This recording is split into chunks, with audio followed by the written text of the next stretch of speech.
Five keys on the beat. Bonjour tout le monde, alors bienvenue sur ma chaîne YouTube Vie de Victoire. Alors je suis super contente aujourd'hui de vous retrouver pour une nouvelle vidéo. Alors comme vous avez pu le voir au titre de la vidéo, aujourd'hui on va encore parler du DCG. Alors aujourd'hui je me suis dit que j'allais faire une sorte de FAQ, une petite FAQ et en même temps un petit update sur ma situation niveau DCG. Donc j'ai reçu des questions sur Instagram et en commentaire de vidéo, je vais y répondre là. Et puis si vous avez également d'autres questions à me poser, n'hésitez pas à le faire également encore une fois sur Instagram, sur YouTube. Et puis s'il faut, je ferai une deuxième partie pour répondre aux autres questions. Sinon, je répondrai directement en commentaire de cette vidéo. Alors la première question que j'ai reçue, c'est quel est le matériel nécessaire pour la première année de DCG. Donc moi je pars des matières que j'ai eues en première année. Je pense que les intitulés ont un peu changé avec la réforme, mais en tout cas normalement c'est ça les matières de première année. On a introduction à la comptabilité, on a introduction au droit, on a système d'information et gestion, on a économie et on a anglais. Par rapport au matériel, donc comme je l'ai noté, de base en DCG c'est comme au lycée, il n'y a pas de fourniture, de liste de fournitures. Il y a des choses à prendre mais c'est un peu à l'appréciation de chacun, selon le prof, selon plein de choses.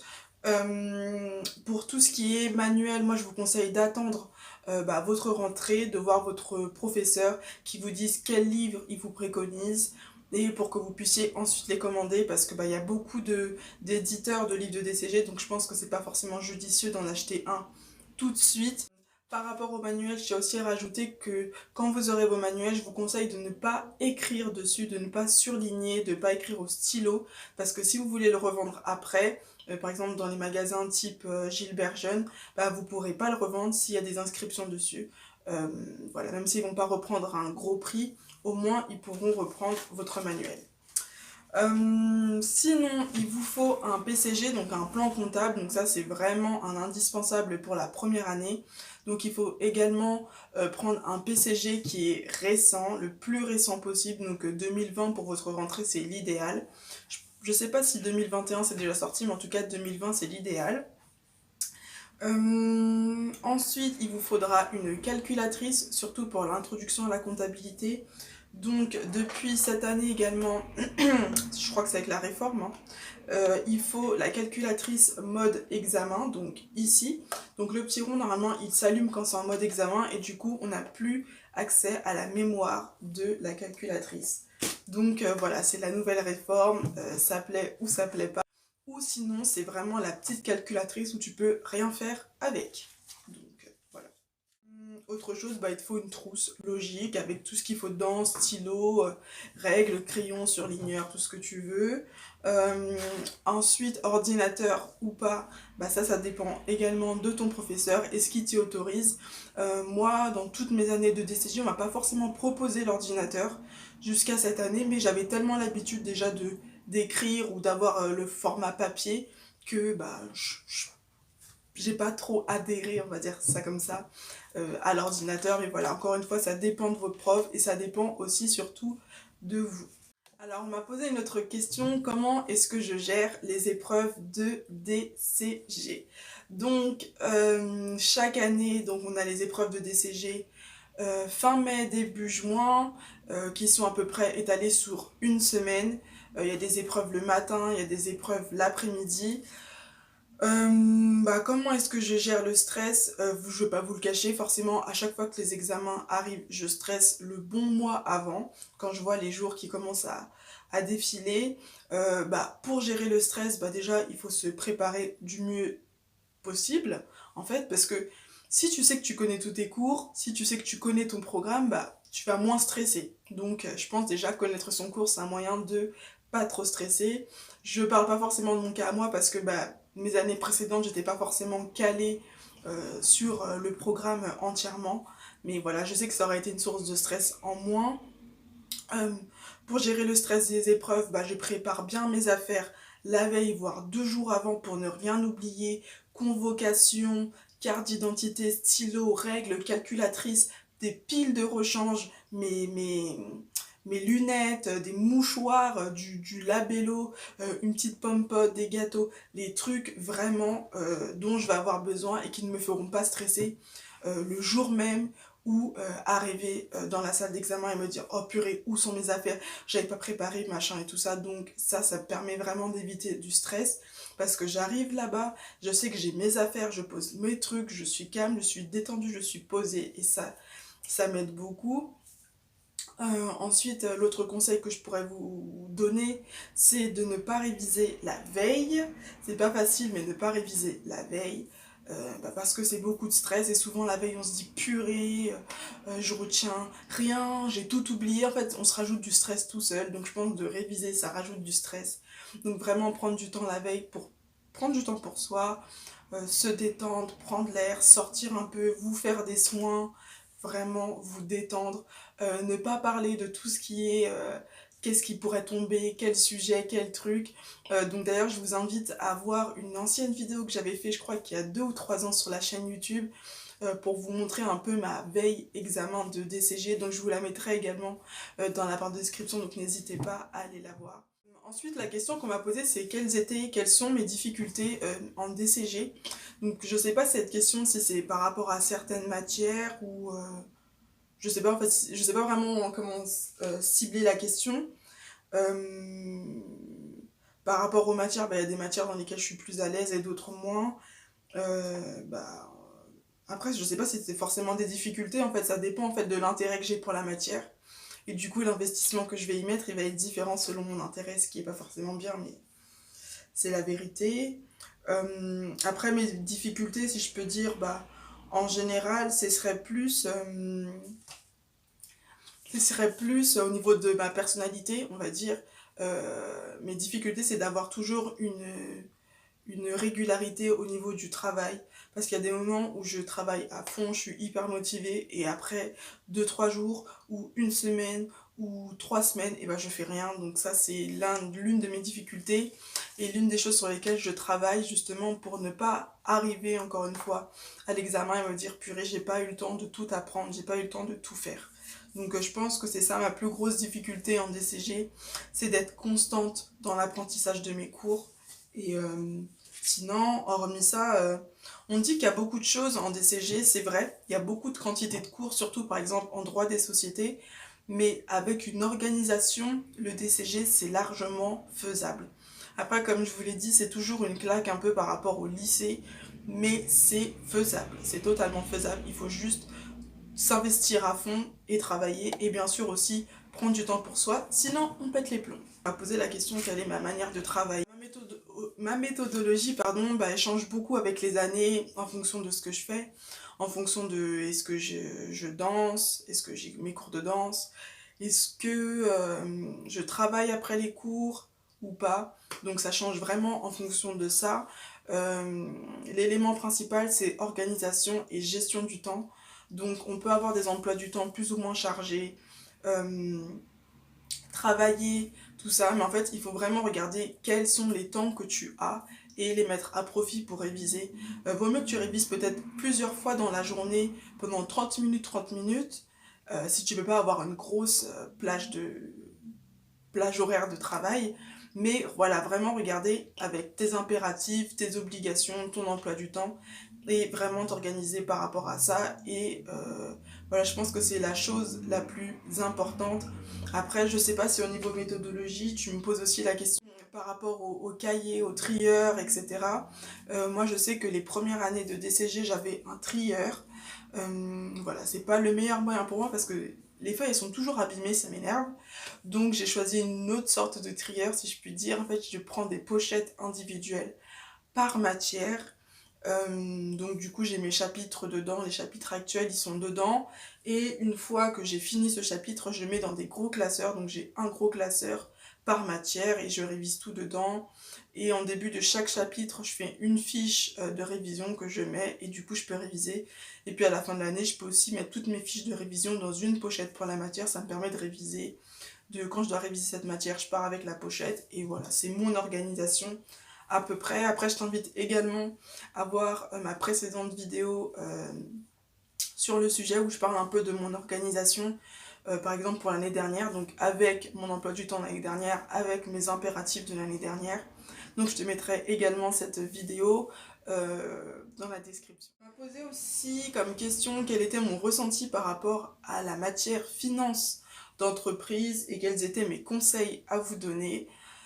Donc la finance, déjà moi je l'ai fait 2 fois. J'ai fait 2 fois la finance. Au final je l'ai fait 2 fois mais c'est une matière que j'apprécie.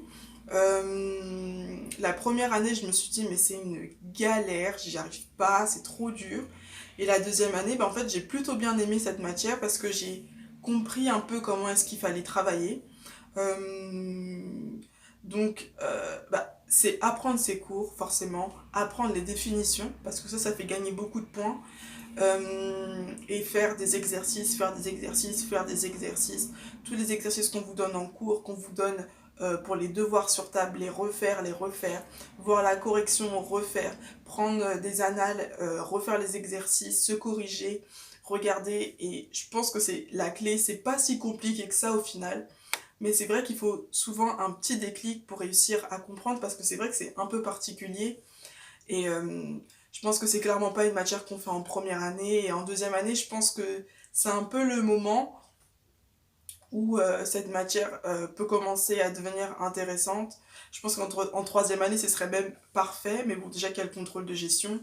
Mais voilà, sinon la finance, voilà, c'est un peu, je pense, comment est-ce qu'il faut la travailler, apprendre les définitions et faire beaucoup d'exercices. Alors là, on continue avec la deuxième partie de la vidéo, donc update, quelle est ma situation actuelle.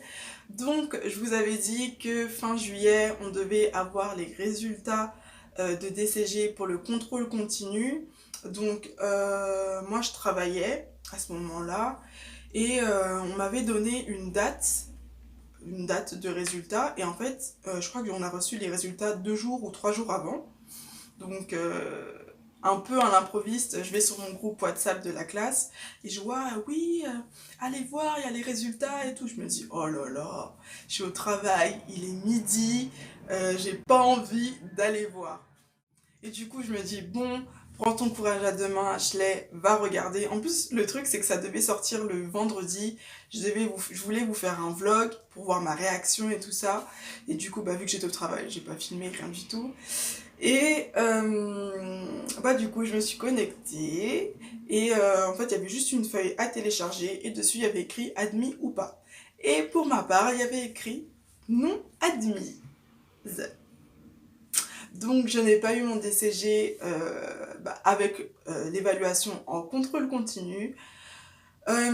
J'avoue que sur le coup j'étais un petit peu dégoûtée parce que depuis le confinement et tout ça, j'avais délaissé mes cours. Donc je me suis dit, purée, il va falloir que je m'y remette. Voilà, c'était surtout ça en fait qui m'embêtait, de me dire, il va falloir que je m'y remette. Sinon, hormis ça, je me dis c'est cool parce que c'est une deuxième chance que j'ai et qu'on a aussi pour ceux qui doivent passer les examens plus tard. Donc du coup, il va falloir que je fasse les examens en septembre. Donc ma première épreuve est le 21 septembre, la seconde le 22 et la dernière le 30 septembre. Donc voilà, je me suis remise à travailler mes cours pour être prête pour ces dates-là et pulvériser le DCG. Donc ensuite, autre update que je pourrais vous donner. Donc comme je vous l'avais dit dans l'autre vidéo, je souhaitais faire un master CCA à la suite du DCG. Et le truc, c'est que j'ai postulé dans 3 écoles et aucune école voulait de moi pour le master CCA.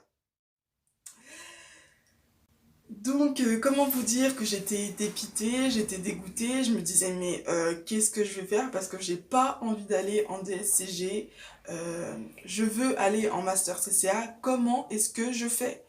Et du coup, la dernière école qui m'a refusé pour le Master CCA, elle m'a expliqué que c'est un peu la politique qu'il y a autour du Master CCA, on prend pas trop des élèves de DCG, parce qu'on a un peu l'impression qu'ils prennent la place des élèves qui ont fait la licence CCA et de ceux qui ont suivi au final un cursus universitaire. Donc la première école pour laquelle j'avais postulé, qui m'avait refusé, avait mis elle pour motif doit postuler en DSCG, donc comme ça c'était clair. Et du coup, bah, je me suis dit, bon bah ok Ashley, je crois que t'as pas vraiment le choix. Tu vas aller en DSCG, sachant aussi que c'était un peu la peur qui me faisait ne pas aller en DSCG. Et puis je voulais être tranquille en fait avec le master CCA. Et du coup, je me suis dit, bon, j'ai pas d'autre. Enfin, c'est mon plan B, le DSCG. Donc, je me suis dit, bon, bah, je vais m'inscrire en DSCG. Donc, j'ai postulé dans 3 écoles. Donc, j'étais en attente dans une école. Et 2 autres écoles, bah, j'ai été acceptée très rapidement. Peu de temps après ça, j'ai reçu une réponse d'un master CCA, donc j'ai été acceptée en master CCA, donc cette fois-ci pas en alternance, mais à distance, donc allez comprendre pourquoi, je sais pas. Donc j'ai été acceptée en master CCA à distance, donc je me suis retrouvée avec 3 écoles. Donc un master CCA à distance et 2 DSCG dans 2 écoles privées en alternance. Et du coup, bah, c'était vraiment suspense. Il y a une des écoles qui m'aidait à trouver une alternance et l'autre, bah, je devais me débrouiller un peu toute seule. Et puis le master CCA, c'était vraiment la troisième option si je trouve pas d'alternance. Comme ça, je peux travailler à côté et puis je fais le master CCA à distance. Fin juillet, j'ai reçu un appel d'une clinique qui me proposait un entretien pour le DSCG. Donc ma candidature avait été envoyée par l'une des écoles dans laquelle je suis inscrite. Et du coup j'ai fait l'entretien la semaine dernière. Ça s'est relativement bien passé. On m'a dit que je devrais avoir la réponse fin de semaine prochaine, voire courant de la semaine prochaine. Et au final, on m'a appelé vendredi, hier, pour me dire que j'étais prise en alternance. Donc voilà, j'ai mon alternance pour le DSCG, donc super contente. C'est vraiment un poids en moins pour moi.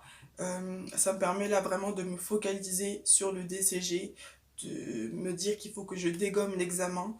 Donc voilà, j'ai trouvé l'alternance, donc c'est dans une clinique. Et du coup, bah, j'ai hâte de commencer là-bas, de pouvoir découvrir plein de choses, de découvrir aussi le métier d'assistante comptable. Parce que bah, c'est vrai qu'avec la formation initiale, on voit pas vraiment ce que c'est que le métier en soi. Donc voilà, c'est une super bonne nouvelle, je suis super contente. Et voilà, en tout cas, bah, je pense que c'est tout pour la vidéo. Du coup, vous êtes au courant de à peu près tout ce qui me concerne actuellement pour le DCG. Donc là, je me concentre sur les examens. Bah, félicitations à toutes les personnes qui ont eu le DCG grâce à l'évaluation en contrôle continu. Bon courage aux autres personnes qui doivent passer le DCG en septembre.